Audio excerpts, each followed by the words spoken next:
ইদানিং যে হাসপাতাল সংবাদ শিরোনামে সেই আরজি কর অর্থাৎ রাধা গোবিন্দ কর মেডিকেল কলেজ ও হাসপাতালের ইতিহাসটা জানেন কি?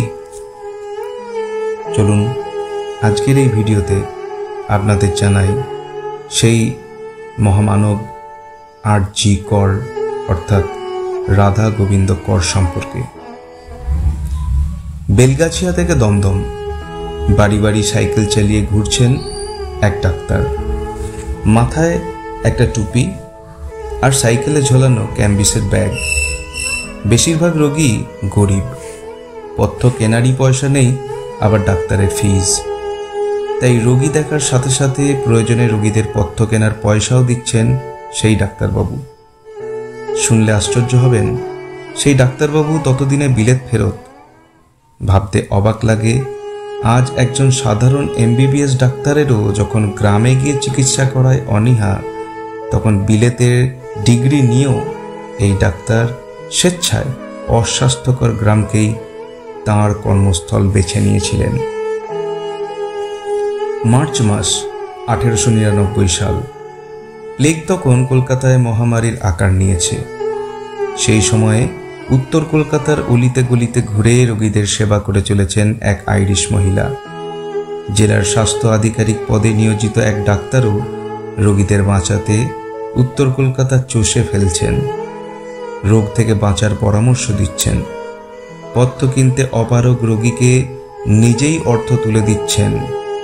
কিছুদিন পরে সেই বিদেশিনী ও চিকিৎসকের আলাপ হলো।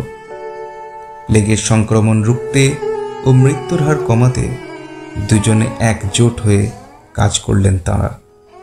সেই আইরিশ মহিলা হলেন ভগিনী নিবেদিতা, আর সেই চিকিৎসক কে ছিলেন? ডাক্তার রাধা গোবিন্দ কর, সংক্ষেপে আরজি কর। আরজি কর মেডিকেল কলেজ ও হাসপাতালের কথা আমরা সবাই জানি। কলকাতার বুকে সেরা সরকারি হাসপাতালের মধ্যে এটি অন্যতম।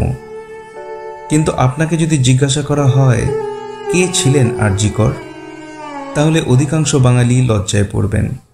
অথচ আরজি কর অর্থাৎ ডক্টর রাধা গোবিন্দ কর ছিলেন ব্রিটিশ শাসিত বাংলার চিকিৎসা শাস্ত্রের রেনেসাঁ পুরুষ। চিকিৎসা ব্যবস্থাকে বাংলার মানুষের কাছে সুলভ্য করতে তিনি সারাটা জীবন লড়াই চালিয়ে গিয়েছেন। হাওড়া জেলার রামরাজাতলা স্টেশনে নেমে মিনিট 15 পথ পেরোলেই পৌঁছানো যায় বেতরের বিখ্যাত কর বাড়িতে, রাধা গোবিন্দ করের জন্মভিটে। 1852 সালের 23শে আগস্ট তার জন্মদিবস।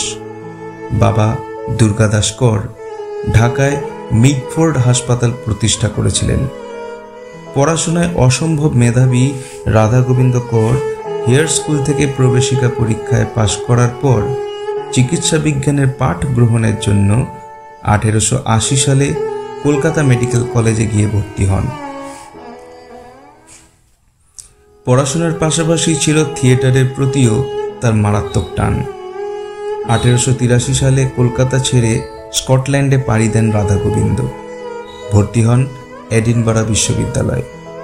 1887 সালে এডিনবরা বিশ্ববিদ্যালয় থেকে চিকিৎসাবিদ্যার শ্রেষ্ঠ অলঙ্কারে ভূষিত হলেন MRCP হয়ে।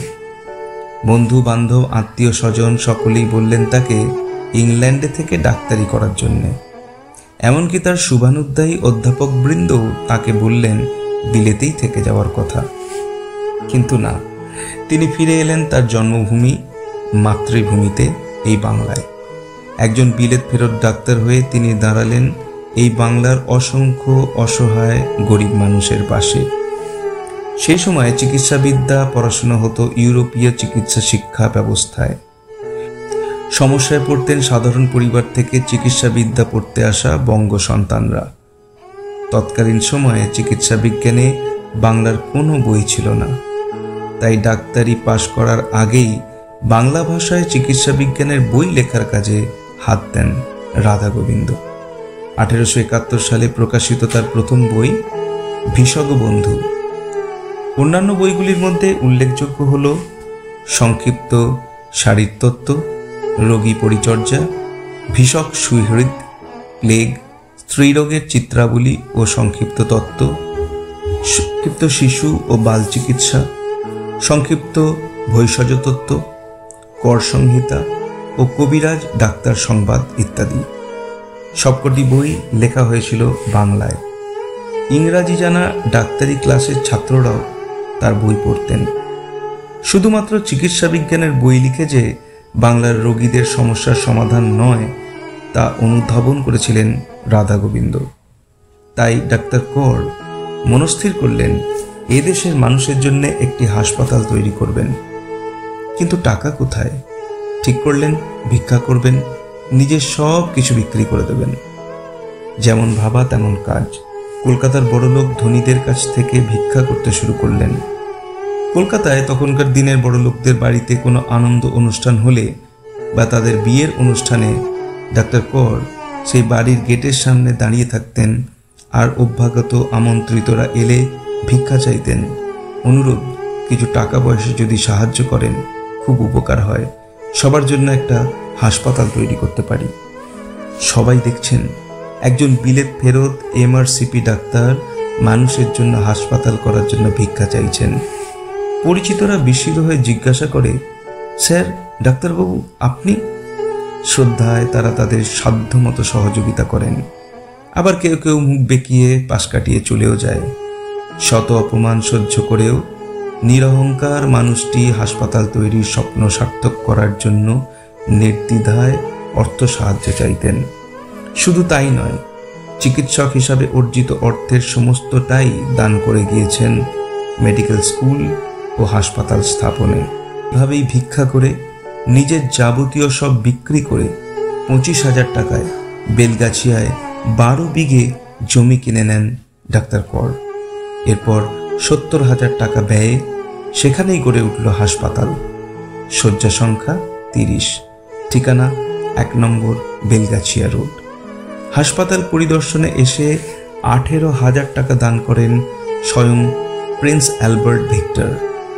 তাই হাসপাতালের নাম রাখা হয় অ্যালবার্ট ভিক্টর হাসপাতাল।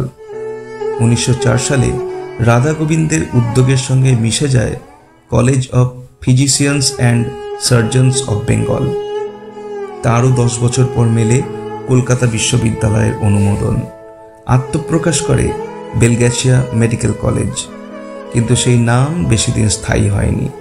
1916 সালের 5ই জুলাই মেডিকেল কলেজের দ্বিতল ভবনের উদ্বোধন করেন লর্ড কারমাইকেল। তার সম্মানে বদলে যায় নাম। দেশ স্বাধীন হওয়া পর্যন্ত কারমাইকেল মেডিকেল কলেজ হিসাবেই পরিচিত ছিল এই চিকিৎসা শিক্ষা কেন্দ্রটি। 1948 সালে তীব্র আর্থিক সংকটের সময় ফের নাম বদলের দাবি ওঠে। পশ্চিমবঙ্গের তৎকালীন মুখ্যমন্ত্রী বিধানচন্দ্র রায় অবশ্য তা হতে দেননি। তার উদ্যোগে ডক্টর রাধা গোবিন্দ করের নামেই কলেজের নাম রাখা হয়। রোগীকে যাতে চড়া দাম দিয়ে বিদেশি ওষুধ কিনতে না হয় সেদিকেও ছিল তার কড়া নজর।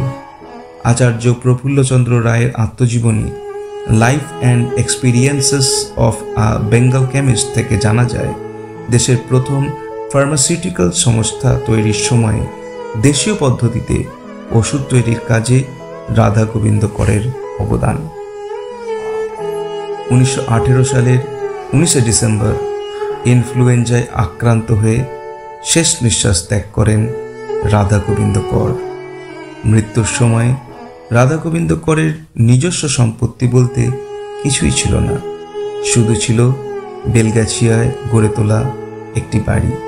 সেই বাড়িটিও উইল করে দান করে যান মেডিকেল কলেজকে। রাধা গোবিন্দ কর ছিলেন 19 শতকের বাংলার চিকিৎসা শাস্ত্রের প্রকৃত রেনেসা পুরুষ। এই ছিল আজকের ভিডিও। মহামানব বাঙালি চিকিৎসা শাস্ত্রের এক মুখ্য চরিত্র ডক্টর রাধা গোবিন্দ করের জীবনী। ভিডিওটি ভালো লাগলে অবশ্যই এটাকে একটা লাইক করবেন। চ্যানেলে নতুন এসে থাকলে চ্যানেলকে সাবস্ক্রাইব করার সাথে সাথে পাশের বেল বাটনে প্রেস করবেন, যাতে করে পরবর্তীকালে এই ধরনের ভিডিওর লিঙ্ক আপনারা সহজে পেতে পারেন। দেখা হবে পরের ভিডিওতে। ততক্ষণ পর্যন্ত